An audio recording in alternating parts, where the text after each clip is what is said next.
Hi guys, it's James from Pace, and I thought I'd jump straight in with the next video in this project series, this time looking at my Shibata GRK 4. Now, a bit like my 10th anniversary Garmin in the last video, this is a chassis that I bought last year, but unfortunately didn't get to use it until lockdown lifted about a month ago, maybe a little bit longer than that. I built it, had some fun building it, and then it basically sat on the shelf waiting for UK lockdown to lift and for me to be able to get to a track. This one's a bit different for me. I haven't really run any GRKs before. I did own a GRK, but I never actually used it, and I sold it to a buddy last year. That was an older version. The GRK 4 I thought looked particularly interesting, and I've driven a few before. I bought one when I was in Japan, including a few sponsored drivers and things like that. So I had a good idea of how they can drive, but I wanted to get a feel for how they, or what the builds are like, and the quality of the parts and things like that. To be perfectly honest, I was looking at maybe stocking some, and it's something I may do for the Pace shop. But for now, it's just one of those things where I'm just giving it a go to see what I think and to try something different. Obviously, most of my chassis are normally overdose based, so it's just something a bit different for me.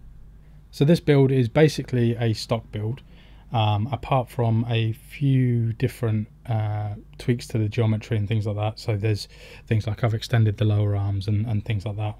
And I'm using different springs and different oil and things like that out of the box. But for the most part, it's a standard kit with just a couple of tweaks, which I'll tell you about now. So at the front, I'm using the Shibata, I think they're the 5-coil left and right wound special springs that they did a while back. They're actually pretty stiff. They're fairly firm, but they feel pretty good. And actually, the performance of the car has been better than expected with them. So when I initially put them on, I thought they were too stiff, but when I actually drove the car, it feels great. So they're obviously not.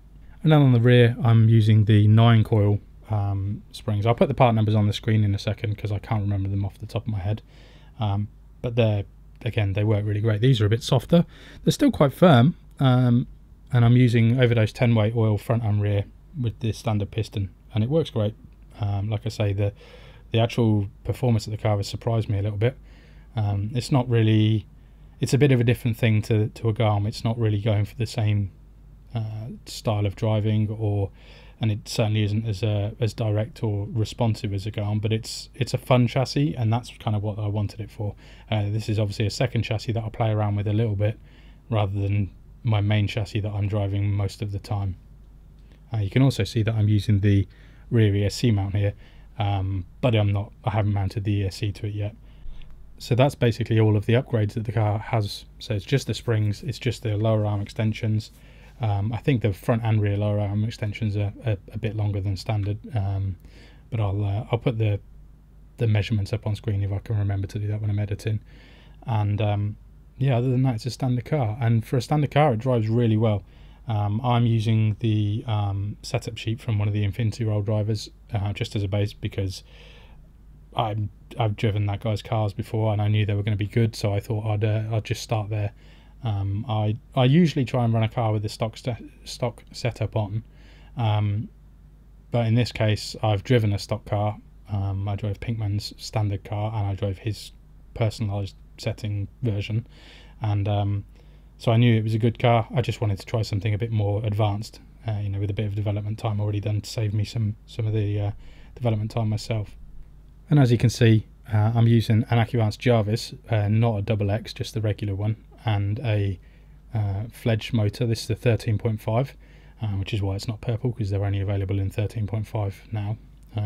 Incidentally, they did make a run of red and purple 13.5s, but only when they launched the motor, and since then they're only available in black. The motor I'm very happy with. I was talking about this in my Garmin video, but the 13.5 has been great, and actually when I first put this car down, I put some settings that I knew would be good onto the ESC, and it was phenomenal. I had so much power and speed and drive that I was amazed. It actually really made me think the chassis was incredible, and it turns out that I was just overdoing it a bit with the motor settings, so it was getting a bit warm. It was safe, but it was top end of safe. so it probably wasn't worth running for too long, because I think I'd have ended up with some issues if I'd have carried on running that for too long. But it was very fun, I can tell you that for sure. Spicy settings are kind of my thing when it comes to ESCs, so I like to run quite a lot of power. Mostly used to brake traction, to be perfectly honest. It's not about pushing speed.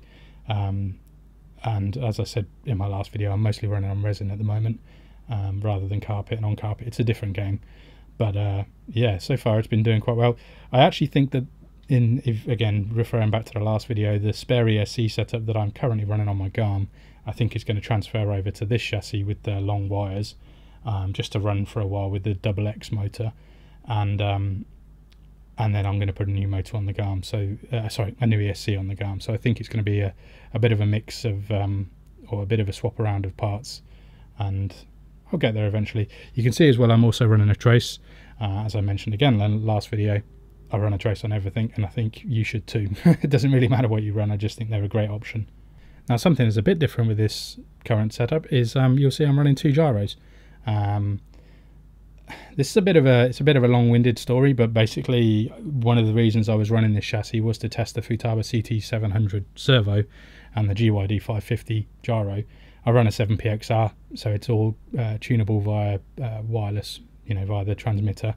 And well, I've really struggled with it, to be perfectly honest. I know loads of guys that are running the GYD 550 and they're perfectly happy. The first day I ran this up at NRD, I was running it with just a single wire running from the receiver to the gyro, which is one way to do it. And every time I made a setting change to the gyro, I would get between 30 seconds and a minute, and then the setting with those settings applied, and then they would revert back to standard. So I'd be halfway through a corner and all of a sudden the gyro mode would change from normal to AVCS or SC, whatever it is. Yeah, and it was just undrivable. Whatever I did, it wouldn't save the settings for more than a minute or so, quite literally. And I couldn't work it out. So I spoke to some guys that are running this gyro to see if they'd ever encountered that problem, and none of them had. So the next time I went back and up to the track and was driving, I changed it to run 2 wires, one into channel 1 and one into channel 3, and not use the S-bus. And that seemed to work better. The settings would keep, but I've struggled to sort of find a setting that I was happy with, and by that point I'd become a bit frustrated with the gyro, and I just thought I want to just drive the chassis and enjoy it. So I put the dice back in. As I mentioned in the last video, I'm really happy with the dice. I'm very familiar with it. It works how I want a gyro to work, so I just put that back in. I will go back and use the 550, which is why it's still in the chassis. I just needed to have a few batteries of enjoying the chassis as it is, rather than getting frustrated with the gyro that I'm not too familiar with and trying to work out bugs and work out a basic setup. I did get some, I think Haroon and a couple of other guys gave me their settings that they use for their gyro and servo, and I tried a few of them. They just weren't quite to my liking, so I just need to go back and spend a bit of time tuning it to make it work for me. I'm not giving up on it, and I think it's definitely an interesting option for a lot of people. It just seems a little bit complicated at the moment to get running. There's a couple of other people who contacted me in the last couple of weeks for looking for help with it, and I'm not really able to offer much help because I'm not very experienced with it. But some of them just aren't getting them to function at all. I don't think there's anything wrong with them. I just think there's a bit of setup knowledge that I don't have, and the community must have out there. But we need to sort of band together and work it out to improve the usage on that gyro. But like I say, for now I've just put the dice back in, and I'm really happy. The feeling is exactly what I'm used to, obviously, with the having used it since it launched. So for now, I'm perfectly happy with that. Before I forget, actually, a lot of people, when I've posted photos of this chassis, ask about the Magnum Mounts that I'm using. These just wrap up next. They do a few versions. This version has like a slight step up to it, and it works quite good. To be perfectly honest, I never normally run magnets front and rear. I normally only run them on the front, and then I normally run posts on the back. But I was struggling a bit because the body I was using, the 180, was drilled for a different chassis, and the post holes didn't quite line up, and I didn't want to drill more, so I just put these on, thinking it wouldn't, it'd only last me for the weekend or something like And actually these magnets are strong enough that I've not had a problem. I am running on resin, so I'm not having any big high-speed crashes or anything like that, so maybe that's something. But for now, yeah, it works pretty well. Again, I'll try and put the part numbers up if I can remember what they were. But yeah, they've been great so far.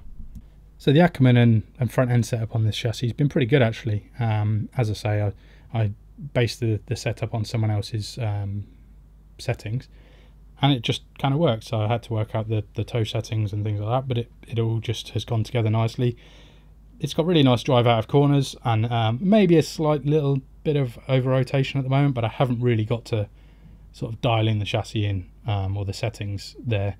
They're just as it was when I built it, and it runs quite nicely. The ESC settings are about the only thing I've tuned so far and played around with the gyro.